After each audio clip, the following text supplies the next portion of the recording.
Irmãos e irmãs, aqui é o diácono permanente, diácono Albérico. Estou falando aqui da paróquia São José de Lúcio Costa, aqui, né? Nossa arquidiocese de Brasília, e com muita alegria vou gravar aqui, para que nós possamos ver e procurar entender um pouco o chamado ao diaconato. Já que estamos no mês da vocação, o mês de agosto, o diaconado permanente.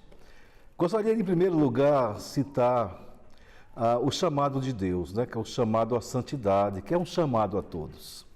Então aqui eu também vou estar colocando alguma coisa, o que é que o diácono pode fazer, o que o diácono não pode, né?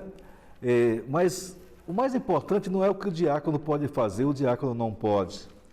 O mais importante é o que o cristão, todos nós podemos e devemos fazer, que é amar, que é rezar, que é escutar o chamado de Deus, atendê-lo, e aí dá-se uma grande caminhada. Aqui eu vou estar falando mais especificamente do meu chamado, mas que quando eu escuto os meus irmãos diáconos, eu vejo que há uma grande correspondência, uma grande similaridade, a maneira de Deus chamar, né, a cada um de nós.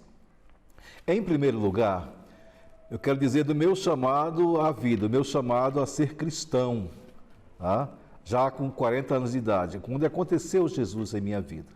Mas daí uma grande caminhada até compreender esse chamado de Deus ao diaconado. Vou dizer para vocês uma grande verdade, eu resisti, viu? E por que eu resisti a esse chamado? Eu já amava a igreja, sabe? Eu simpatizava, amava, achava a igreja bonita, tanto na parte externa como nos seus bastidores, mas você imagina um jovem rapaz que está enamorado de uma mocinha, mas ele acha bonito, quer namorar com ela, estar com ela, mas não quer casar, porque é compromisso? A noiva bonita, a igreja, porém eu não queria o compromisso diaconal. Algumas pessoas foram colocando para mim na oração, diante do Santíssimo. Comecei a observar alguns diáconos permanentes, fui vendo a vida deles e o chamado de Deus para mim foi assim. Já no curso de teologia, alguns amigos estavam ali, alguns irmãos, buscando o diaconato permanente, mas eu não era o meu objetivo. Pelo contrário, eu queria pegar o navio para ir para o outro lado, né? Feito Jonas.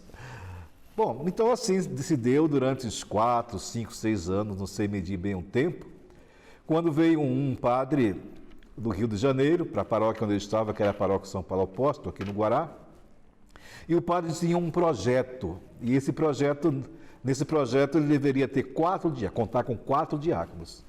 Então chamou a mim, mais 3 irmãos, né? O Paulo, o Giovanni e o Damasceno.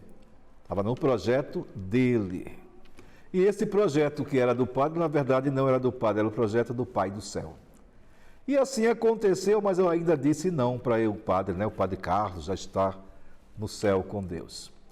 O que aconteceu? Que durante um ano eu resisti. Ele também não forçou, e só convidou. Um belo dia na missa, eu escutei a palavra, aquela palavra proclamada soou no meu coração de uma forma diferente. O candidato a diácono, 1 Timóteo 3,8, se não me engano, o candidato a diácono seja provado para ver se é irrepreensível. Ora, eu vivi a provação como eu vivo até hoje, mas a minha aprovação era a dificuldade financeira. E eu lendo o documento da igreja, me apeguei àquela dificuldade financeira como desculpa. Eu li o documento da igreja, o diácono deve prover. Aí eu digo, tá vendo, Senhor? Eu tenho que prover, como eu não estou direito ainda, eu pago aluguel, eu dei desculpas. É desculpa para fugir, gente. Quem não quer, dá desculpa para fugir. Mas, com essa palavra, o Senhor me seduziu. Quando foi à noite, nós tínhamos uma assembleia com o padre e a comunidade, e eu disse essa novidade. Eu digo, Padre Carlos, comunidade, eu digo sim ao diaconado. Mas foi uma aclamação. Ali devia ter umas 15 pessoas. Tudo bonitinho, tudo ótimo. Aí começaram as dores, porque o chamado também tem as dores. Nas flores também tem os espinhos, mas eu não vou entrar nesse detalhe das dores. Eu só vou dizer uma coisa, que a gente não entra compreendendo tudo o que vai acontecer com a gente, compreendendo o que vamos fazer na igreja. Não, é um chamado de Deus, é a ternura de Deus, é o amor de Deus em nossas vidas. Então o que é que um diácono faz? O diácono batismo, o diácono pode e deve batizar, é o que eu tenho feito aqui na paróquia. Assiste a matrimônios, é o que eu tenho feito também aqui na paróquia e em outras paróquias. O diácono auxilia padres e bispos nas celebrações, principalmente na celebração eucarística, na Santa Missa. O diácono não pode atender, escutar confissões, isso cabe ao sacerdote, tá? O diácono também não consagra, isso cabe ao sacerdote, não é sacramento diaconal, e sim sacerdotal. O diácono não é sacerdote, ele foi ordenado, ele faz parte do grau inferior da ordenação, né? Do sacramento da ordem. O diácono, ele tem dupla, a maioria deles, é o meu caso, dupla sacramentalidade. Ou seja, o sacramento do matrimônio, onde também nós não entramos sabendo tudo. Né? É um andamento, é uma caminhada, é o amor de Deus que vai nos abraçando, colocando cada vez mais, pela força do sacramento, o amor da esposa, o amor do marido, do esposo. Assim também é com a diaconia. A gente não entra já amando, já perfeito. E o caminho da perfeição é uma continuidade, né? É um avanço pelas virtudes que o Senhor deu a cada um de nós, a virtude da fé, a virtude da esperança, a virtude do amor. Então, vou dizer uma coisa a vocês. O chamado de Deus é para amar. O chamado de Deus é para se deixar amar, independente do grau, independente do sacramento. Então, tem vezes que eu me surpreendo pensando só em mim, egoisticamente, né? Como é que eu vou dar frutos assim? Logo, logo o Espírito Santo me recorda que eu faço parte de um todo. Vamos comparar um pouquinho, usando uma linguagem mais popular, do que seria ou do que é o diaconato? Porque não é muito pelo que pode fazer ou não pode fazer, tá? É pelo que o Senhor nos chama a realizar e a se deixar fazer. Vamos comparar com um time de futebol, tá bom? O que é o diácono?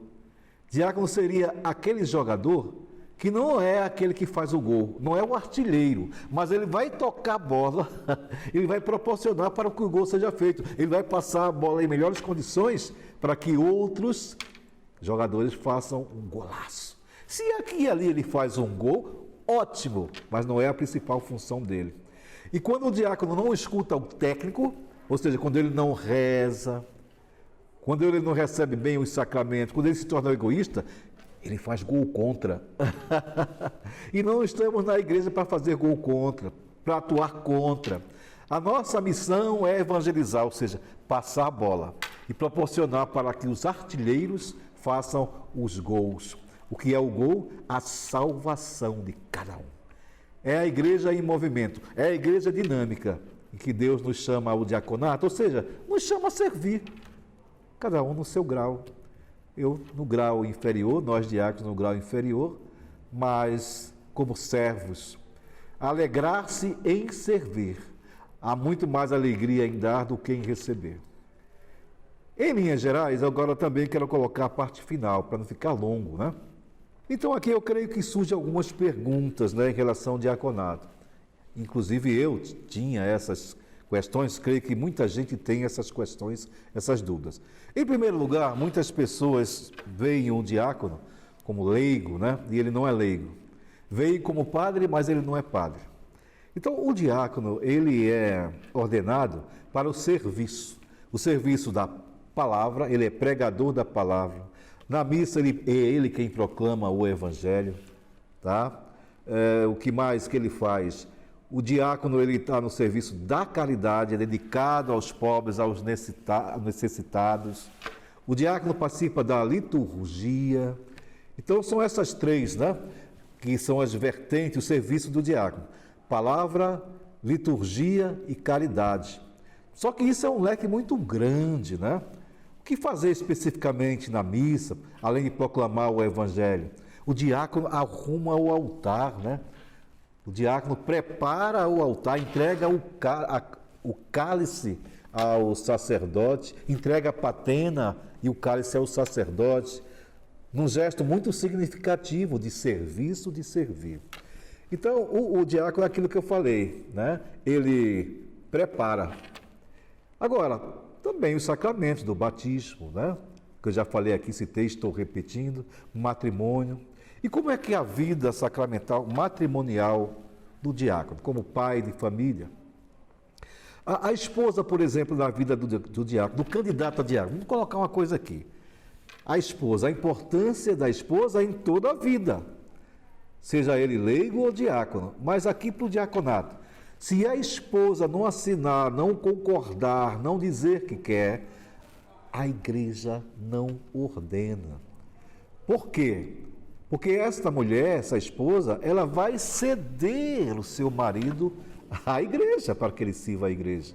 Ela vai auxiliá-lo também, ela vai de alguma forma servir também, porque é o sacramento da ordem, junto, né, com o sacramento do matrimônio, é dupla sacramentalidade. De alguma forma, o sacramento da ordem beneficia a família, a esposa e os filhos. Muito embora o diácono permanente passe por todas as dificuldades dos tempos atuais que as famílias passam. Mas também na sua família ele coloca como pressuposto, como base, a vida de oração. O diácono ficou viúvo, pode casar? Não, porque a igreja ela não casa ministros ordenados. Tá? Então, você vai ser diácono permanente, você não vai ser diácono para depois ser padre. O nome já diz, diácono permanente, é uma missão específica de serviço. Então, ninguém casa pensando em ficar viúvo. Mas o diácono, mesmo que fique viúvo, ele continuará viúvo, servindo a igreja de Deus, cuidando dos filhos se tiverem menores ou maiores, e a vida continua.